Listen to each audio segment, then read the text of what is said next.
Bonjour chez vous. Bonjour chers internautes. Je vous salue dans le nom de Jésus-Christ, notre Sauveur et Seigneur personnel. La Bible déclare de rendre grâce à Dieu. Avant de commencer mon exhortation, je voudrais que nous rendions grâce à Dieu. Rendre grâce à Dieu pour le mois passé, le mois de février qui s'est achevé. Et nous voulons lui dire également, Seigneur, merci, merci pour ce nouveau mois, ce mois de mars, ce troisième mois de l'année.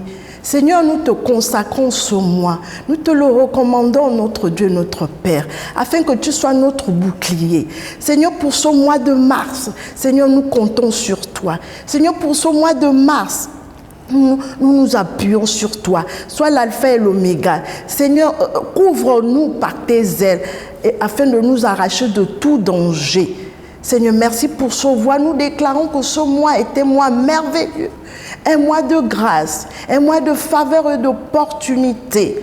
Seigneur, merci encore pour la grâce que tu nous fais de rentrer dans ce troisième mois et de nous épanouir encore en toi. Sois béni, notre Dieu, notre Père, dans le nom de Christ Jésus. Amen. Le thème ou le titre de mon exhortation se trouve dans la parole du livre des psaumes. Le psaume 60 à partir du verset 12. Mais c'est le verset 14 qui m'intéresse. Nous lisons la parole de Dieu. N'est-ce pas toi, ô Dieu, qui nous a repoussés et qui nous sortait plus, ô Dieu, avec nos armées? Donne-nous du secours contre la détresse. Le secours de l'homme n'est que vanité. Avec Dieu, nous ferons des exploits. Il écrasera nos ennemis. Je reprends le verset 14. Avec Dieu, nous ferons des exploits. Il écrasera nos ennemis. Avant de commencer, je voudrais que nous prions. Seigneur, je te recommande cette parole. Je te recommande, Seigneur, ces temps, afin que par ton Esprit Saint, mon Dieu et mon Roi, tu nous équipes. Seigneur, je prie que cette parole trouve un cœur. Tu disposes toutes choses favorablement à notre égard. Seigneur, que par cette parole, Seigneur, tu nous émondes. Que par cette parole, Seigneur, tu nous élagues. Que cette parole, Seigneur, tu nous attires à toi. Seigneur, oui, les temps dans lesquels nous sommes, Seigneur, nous avons réellement besoin de ta parole. C'est une lampe à nos pieds et une lumière sur notre sentier. Seigneur, que la parole du moment nous oriente, que la parole du moment, Seigneur, nous fortifie, que la parole du moment, Seigneur, nous éclaire et nous donne de la sagesse. Seigneur, qu'elle nous apporte réconfort et consolation dans le nom de Christ Jésus. Amen. Comme je l'ai dit à l'entame de mes propos, le thème de mon exhortation est « Avec Dieu ». Alléluia. Avec Dieu, nous ferons des exploits.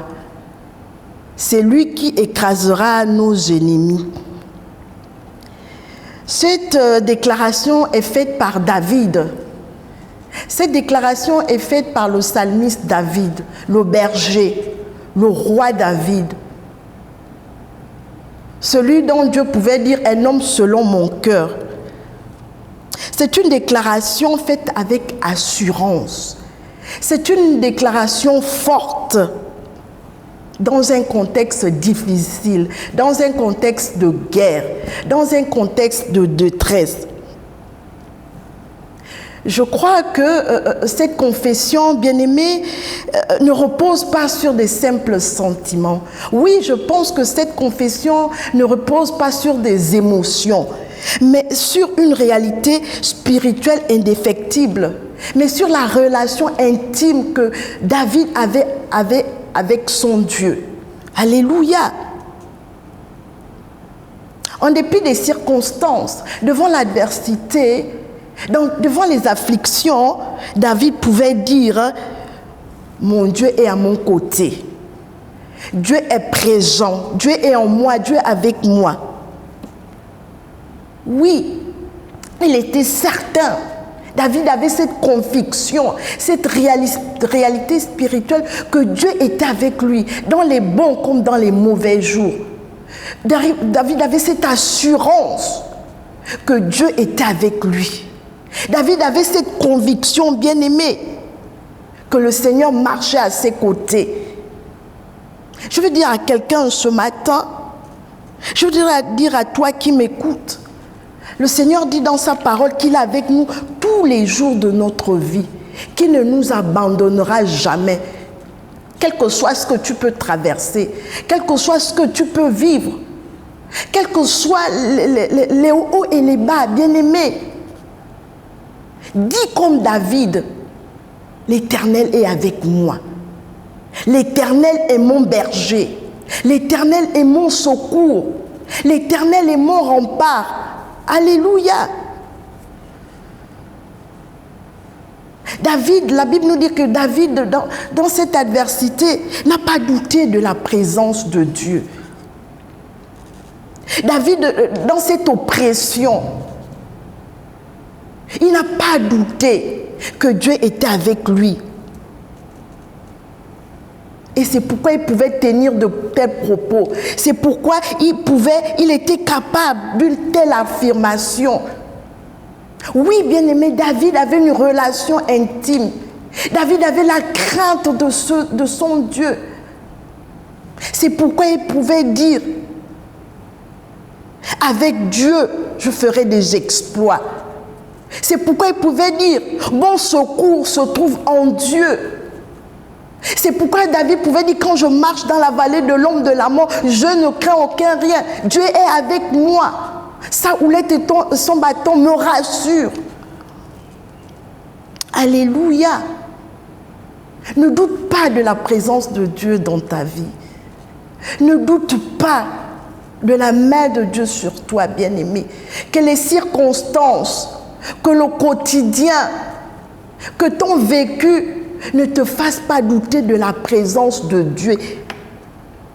Dieu est vraiment réel. Lorsque nous avons une communion avec lui, lorsque nous dépendons de lui, bien-aimé, nous voyons l'Éternel agir dans nos vies. Alléluia. Avec Dieu, qu'est-ce que cela signifie, bien-aimé?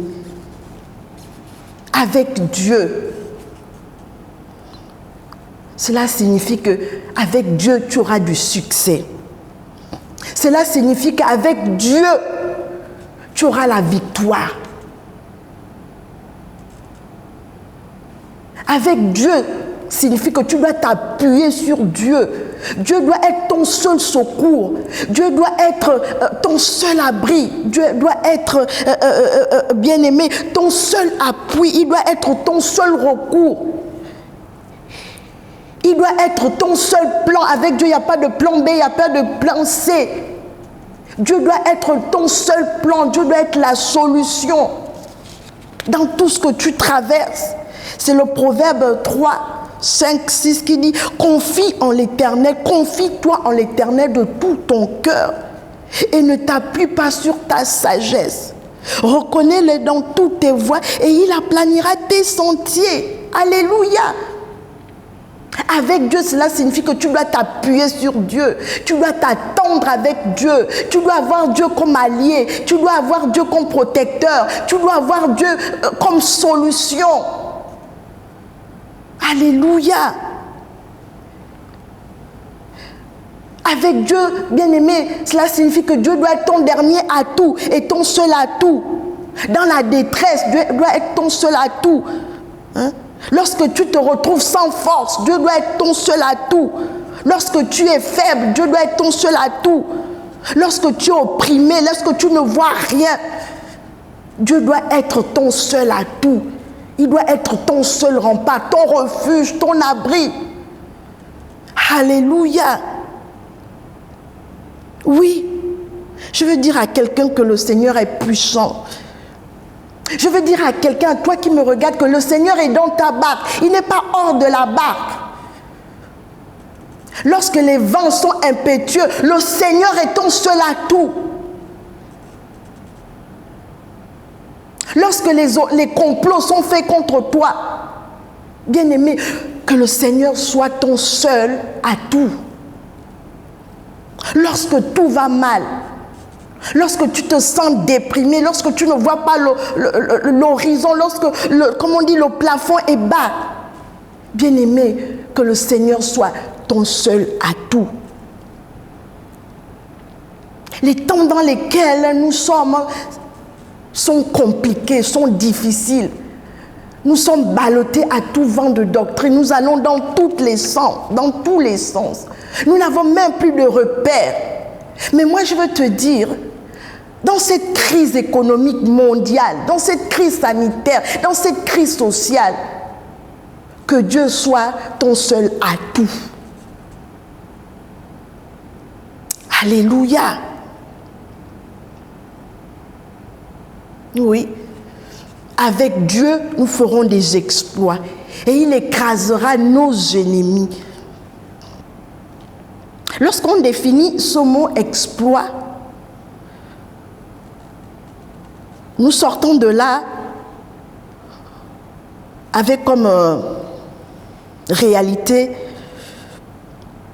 la bravoure, le record, la prouesse, l'audace, le courage. Oui, bien-aimé, ce mot exploit manifeste le courage, manifeste de l'envergure, manifeste de l'audace. Lorsque nous parcourons notre Bible, beaucoup d'hommes de Dieu, beaucoup de personnes dans la Bible ont été transformées par Dieu. Dieu en a fait des personnes ordinaires pour des personnes extraordinaires. Oui, nous pouvons parler de Gédéon, nous pouvons parler de Samson, nous pouvons parler de Pierre et des autres apôtres bien-aimés. Je veux dire à quelqu'un, ne regarde pas à tes insuffisances, ne regarde pas à tes manquements, ne regarde pas à tes capacités naturelles, mais fais de Dieu ta force dans la détresse, fais de Dieu ta force dans la faiblesse. N'est-ce pas la Bible qui nous dit que je puis tout par Christ qui me fortifie? C'est Christ qui nous rend forts, c'est Christ qui nous fortifie, c'est Christ qui nous rend plus que vainqueurs. Oui. Je le crois. C'est Christ qui fait de nous des personnes extraordinaires. Il écrasera nos ennemis. Bien-aimés, les ennemis ne sont pas toujours des personnes physiques. Les ennemis, ce sont des obstacles. Les ennemis représentent les obstacles qui enfreignent nos vies, qui nous empêchent de marcher sur le chemin que le Seigneur a tracé pour nous. Les ennemis, bien-aimés, peuvent être les problèmes que tu rencontres au quotidien. Les ennemis peuvent être la maladie qui t'oppresse. Les ennemis peuvent être le doute, les échecs, le divorce. Alléluia. Mais le Seigneur te dit, il écrase, il détruit, il anéantit cela. Dans le nom de Jésus. Tu fais du Seigneur ton partenaire. Tu fais du Seigneur ton allié. Car sa parole déclare, si tu es avec Dieu, qui sera contre toi? Alléluia. Et c'est le psaume 27, 1 qui nous dit, l'Éternel est ma lumière et mon salut, de qui aurais-je peur? L'Éternel est le soutien de ma vie. Aurais-je peur? Oh non! Parce que l'Éternel est mon bouclier. Alléluia. L'Éternel est ma force. Avec Christ, je fais des exploits. Ne doute pas. Ne promène pas les regards inquiets. Accroche-toi sur cette parole. Elle est pour toi. Toi qui m'écoutes, je ne sais pas par quoi tu passes. Je ne sais pas ce que tu vis en ce moment, mais je pense que cette parole est pour toi. Toi qui m'écoutes, toi qui me regardes. Cette parole est pour toi, mon frère. Cette parole est pour toi. La Bible nous dit que le secours de l'homme n'est que vanité. Le secours de l'homme est vain. Mais avec Dieu, avec notre Dieu, avec le grand je suis, nous faisons des exploits. Amen. Ouvrons nos Bibles, continuons notre exhortation dans le livre des Actes. Le livre des Actes, nous sommes dans le Nouveau Testament, au chapitre 8, au versets 5 et 8. Je vais lire la parole de Dieu.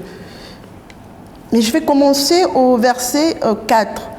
Ceux qui avaient été dispersés allaient de lieu en lieu, annonçant la bonne nouvelle de la parole. Philippe, le diacre, était descendu dans une ville de Samarie. Il prêcha le Christ. Les foules tout entières étaient attentives à ce que disait Philippe. Lorsqu'elles apprirent et virent les miracles qu'il faisait, car des esprits impurs sortirent de plusieurs démoniaques en poussant de grands cris, et beaucoup de paralytiques et de boiteux furent guéris. Il eut une grande joie dans cette ville. Amen. Alléluia. J'aime la parole de Dieu. Elle me transforme. Alléluia. Dans cette parole, dans cette portion de la parole de Dieu qui se trouve dans le livre des Actes, nous constatons également la puissance de Dieu.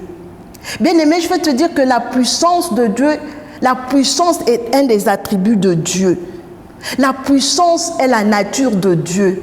La Bible nous dit qu'il est tout puissant.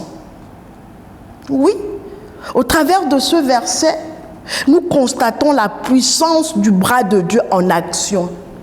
Il est question ici du diacre Philippe qui parcourait la Samarie pour annoncer la bonne nouvelle, pour annoncer l'évangile, pour révéler Christ à cette contrée, la Samarie. Mais lorsque nous lisons, nous parcourons, nous rencontrons, nous voyons bien compte que cette ville, cette contrée était assiégée par des puissances occultes. Cette contrée était assiégée par des oppressions. Alléluia.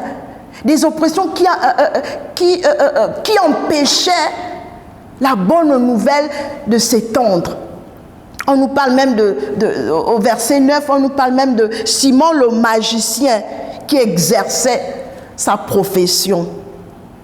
Alléluia. Mais nous rendons compte que même dans cette oppression, que dans ces puissances démoniaques occultes, Philippe n'a pas arrêté de prêcher l'évangile. Philippe n'a pas arrêté de révéler Christ. Rien ni personne ne l'a empêché d'annoncer Christ. Nous voyons le courage, nous voyons l'audace. Alléluia. Nous voyons les prouesses de Philippe le diacre.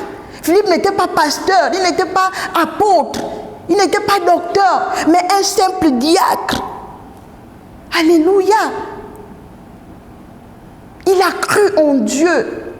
Et Dieu était avec lui, le Père, le Fils et le Saint-Esprit. Il a pu faire tous ces exploits. Parce que le Père, le Fils et le Saint-Esprit étaient en lui, étaient avec lui. Il l'accompagnait. On parle des miracles qui se faisaient. Alléluia. Les hommes étaient délivrés. Les vies étaient transformées. Les paralytiques étaient guéris. Parce qu'il a fait de Dieu son tout. Alléluia. Il a cru en Dieu. Et avec Dieu, Philippe a pu faire des exploits. Bien-aimés, avant de terminer mes propos, je vais dire que l'ennemi de nos âmes rôde chaque jour. Il essaiera de nous décourager. La Bible dit qu'il rôde comme un lion rugissant, cherchant qui dévorer. L'ennemi de nos âmes essaiera de nous décourager. Essaiera de nous faire perdre tous les moyens. Mais regardons à Christ et laissons-nous guider par le Saint-Esprit. Oui, comme Philippe, nous pouvons faire des exploits avec Dieu. Oui, comme Philippe, nous pouvons accomplir des prouesses. Alléluia. Avec Dieu, nous ferons des exploits. Et c'est lui qui écrasera nos ennemis. Alléluia. Ayons confiance en Dieu, bien-aimés. Nous avons également l'exemple de Paul de Tarse, qui avant sa conversion persécutait les chrétiens. Mais lorsqu'il a rencontré Jésus-Christ sur la route de Damas, la puissance de Dieu a transformé sa vie. Notre Dieu est un bon Dieu. Amen. Nous prions. Seigneur, nous te bénissons, te rendons grâce. À qui d'autre irions-nous si ce n'est vers toi? C'est toi qui as les paroles de la vie. C'est avec toi que nous allons de gloire en gloire et de victoire en victoire. C'est avec toi que nous faisons des exploits. C'est avec toi que nous ferons des exploits. Seigneur, nous nous rendons bien compte que sans toi, nous ne sommes rien. Sans toi, nous sommes perdus. Sans toi, notre vie est insignifiante. C'est toi qui écrases la maladie. C'est toi qui détruis les oppressions dans nos vies. C'est toi, Père, qui détruit les échecs. C'est toi, Seigneur, qui nous amène dans les lieux élevés. Seigneur, ma prière est que tu nous donnes de nous attacher à toi. Seigneur, les temps dans lesquels nous sommes ne sont pas favorables, mais nous voulons compter sur toi. En cette année 2021, Seigneur, en ce mois de mars, nous voulons nous appuyer sur toi. Nous voulons nous reposer en toi. Nous voulons nous appuyer sur ta propre sagesse. Nous voulons nous appuyer, Seigneur, sur toi. Parce que c'est avec toi, Seigneur, que tout est possible. Seigneur, merci encore. Sois béni. Seigneur, sois exalté, célébré. Sois glorifié. Sois loué. Oh, je déclare que tu es un Dieu excellent. Je déclare que tu es un Dieu merveilleux, un Dieu puissant. Oh, un Dieu magnifique, riche en bonté, riche en compassion et lent à la colère. Seigneur, merci pour ta parole. Dans le nom de Christ Jésus. Amen. Personne comme toi, Jésus. Personne